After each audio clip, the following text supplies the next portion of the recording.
La rueda de la fortuna y la verdad de la historia. Lecciones de Polibio. Bueno, vamos a meternos de lleno en este análisis. Hoy nos sumergimos en los textos de un historiador antiguo absolutamente fascinante, Polibio. Y vamos a hablar de un tema que la verdad engancha muchísimo, la naturaleza volátil del poder en el mundo antiguo. Porque claro, cuando repasamos la historia humana, salta a la vista que la geopolítica de la antigüedad era pues un tablero de ajedrez brutal, en constante cambio. Superpotencias que parecían intocables y que de repente se desmoronaban de la noche a la mañana. Y todo esto arranca con una premisa fundamental que nos va a guiar durante todo el recorrido. La fortuna juega con los hombres como si fueran niños, decía Polibio. A ver, pensad un segundo en lo que esto significa. Esta simple frase captura a la perfección esa naturaleza caótica, totalmente impredecible, de la política antigua. Polibio tenía clarísimo que ningún imperio estaba a salvo. Daba igual lo inmenso o invencible que pareciera sobre el papel. La fortuna es una fuerza imparable, una especie de apisonadora que no respeta ni la grandeza humana ni las mejores estrategias militares a largo plazo. Y esto nos lleva a la gran pregunta que nos plantean las fuentes. ¿Cómo colapsaron tan rápidamente los imperios más poderosos del mundo antiguo? ¿Cómo cayeron tan rápido estos titanes absolutos? Para entender un poco esta visión de Polibio sobre lo volátil que es el poder, vamos a repasar tres casos históricos súper distintos. Son ejemplos viscerales, de esos que impactan de verdad, y que demuestran que el colapso literalmente siempre está a la vuelta de la esquina. Vamos con la evidencia.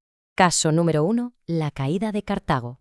Si viajamos en el tiempo hasta un momento totalmente decisivo, llegamos a la trascendental batalla de Zama. Es justo el instante en el que el general romano Escipión el Africano se planta frente al legendario Aníbal. Pensad que el destino de todo el universo conocido estaba en juego. Y lo fascinante aquí es el contraste brutal entre las tácticas de ambos. Por un lado tenemos la mente cuadriculada, superdisciplinada de Escipión. Sus formaciones romanas estaban milimétricamente estructuradas, con unos intervalos calculados específicamente para dejar que los temibles elefantes pasaran de largo sin hacer daño. Y por el otro lado, Aníbal. Su estrategia era poco menos que una maniobra a la desesperada. Soltar una carga masiva de más de 80 elefantes y confiar en que sus líneas de mercenarios, totalmente caóticas y mezcladas, lograran romper el frente romano. Y claro, el resultado de ese choque táctico fue increíble de verdad. 20.000. En un solo día, los cartagineses perdieron más de 20.000 hombres. Los romanos, en cambio, apenas contaron unas 1.500 bajas. Fue una derrota aplastante, de esas que lo cambian todo. Un golpe devastador que movió por completo el eje del dominio global y lo puso directamente en manos de Roma. El tratado de paz que impuso Escipión es interesantísimo de analizar, porque ilustra milimétricamente cómo se subyuga por completo a una antigua superpotencia. A ver, había unas llamadas condiciones benignas. Cartago podía conservar sus propias leyes y sus tierras africanas, lo cual sonaba hasta bien. Pero luego venía el golpe de gracia, las condiciones duras. Y vaya si eran duras. Tenían que pagar 10.000 talentos durante 50 años, entregar prácticamente todos sus barcos e instrumentos de guerra y, lo peor de todo, perdían el derecho a defenderse sin que Roma les diera permiso. Básicamente una sumisión absoluta. Y es aquí donde se ve la brutal caída del ídolo. Fijaos en esta escena. Aníbal, el gran conquistador, el hombre que hizo temblar las mismísimas puertas de Roma, acaba metido en algo parecido a una vulgar pelea de taberna. Las fuentes cuentan que tuvo que arrastrar físicamente a un senador disidente, a Gisgón, sacándolo a la fuerza de la tribuna de oradores, solo para obligar a su propio pueblo a tragarse esas humillantes condiciones de paz. Es una imagen cruda y casi irónica de cómo esa famosa rueda de la fortuna había girado sin tener piedad de nadie.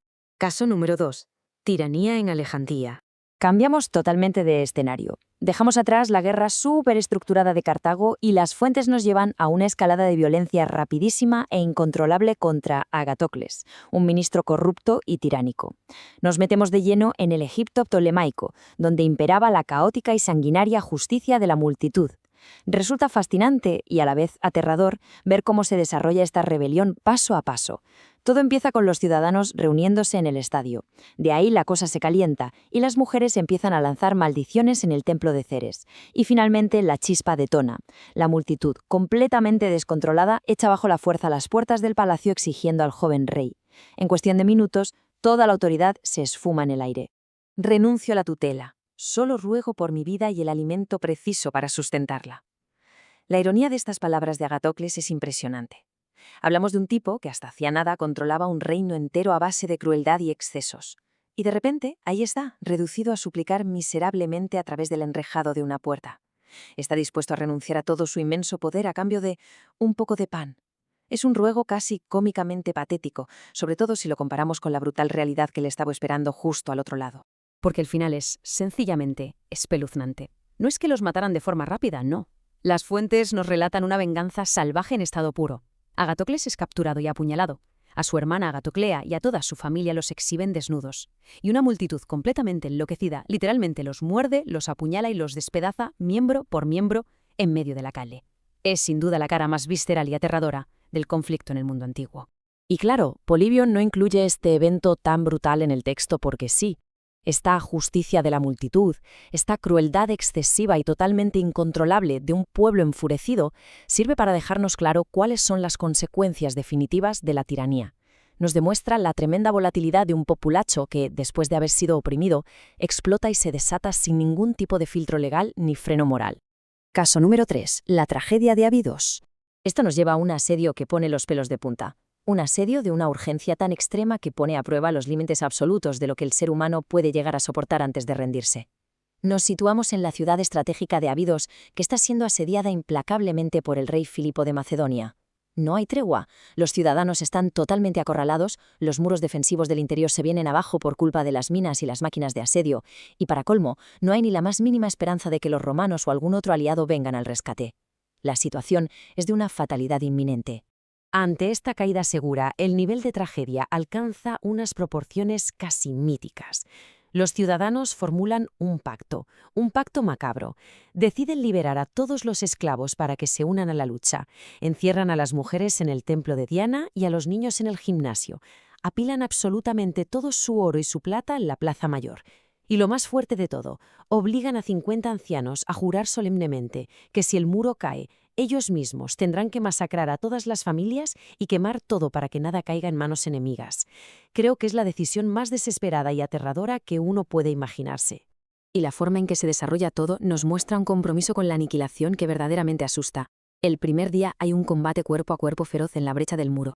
Esa misma noche ocurre una traición. Glaucides y Tegoneto intentan rendir la ciudad a espaldas del resto para salvarse. Pero es que, a partir de ahí, la inmensa mayoría de los ciudadanos decide cumplir su escalofriante promesa. Durante 3 días enteros, 3 horribles días, las fuentes cuentan cómo saltan a los pozos, se ahorcan y sacrifican a sus propias familias antes que someterse a la esclavitud de Filipo. Una lealtad pavorosa hacia un juramento. Sección 4. El deber del historiador. Llegados a este punto, la pregunta es obligada. ¿Cómo se supone que debemos decidir recordar todos estos eventos tan caóticos? Y aquí es donde Polibio hace un inciso brillante sobre la mismísima filosofía de la historia y el papel de quienes nos dedicamos a documentarla. Existe una guerra constante entre inventarse mitos y contar la cruda realidad. Por un lado tenemos lo que se llama el mito patriótico, con historiadores como Zenón y Antístenes alterando los hechos descaradamente para regalarle victorias gloriosas e inexistentes a su patria, Rodas. Y por el otro está Polibio. Él exige hechos, él expone la verdad fea y demuestra, con datos en la mano, que en realidad Rodas perdió barcos, se acobardó y salió huyendo. Si por amor a nuestra patria referimos sucesos falsos o imaginarios, ¿en qué nos diferenciaremos de los historiadores asalariados que ponen su pluma a merced de quien la paga?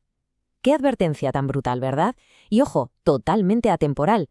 Analizando esto de forma puramente neutral, se hace evidente el enorme peligro de las narrativas sesgadas o cargadas de intereses políticos.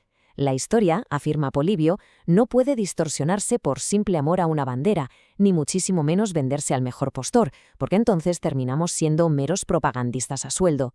Sin rigor, todo el relato pierde automáticamente su valor.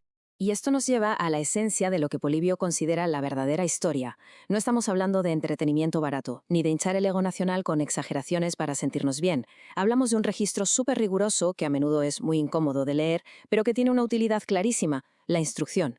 Se trata de estudiar el pasado, por crudo e imperfecto que sea, para poder extraer lecciones objetivas y muy valiosas de cara al futuro. Para ir cerrando, quiero dejar sobre la mesa una reflexión que inevitablemente surge de repasar todo este material. Si acabamos de ver cómo naciones enteras y gigantescas colapsaban de la nada y cómo las pasiones de la gente conseguían distorsionar por completo el pasado, nos toca cuestionar obligatoriamente nuestros propios relatos. Cuando consumimos noticias, leemos libros o revisamos los medios hoy en día, la pregunta es inevitable. Si la rueda de la fortuna gira tan rápidamente, ¿con qué precisión estamos registrando nuestra propia historia hoy en día? Ahí lo dejo, un pensamiento bastante provocador para ponerle el punto final a nuestro repaso de hoy.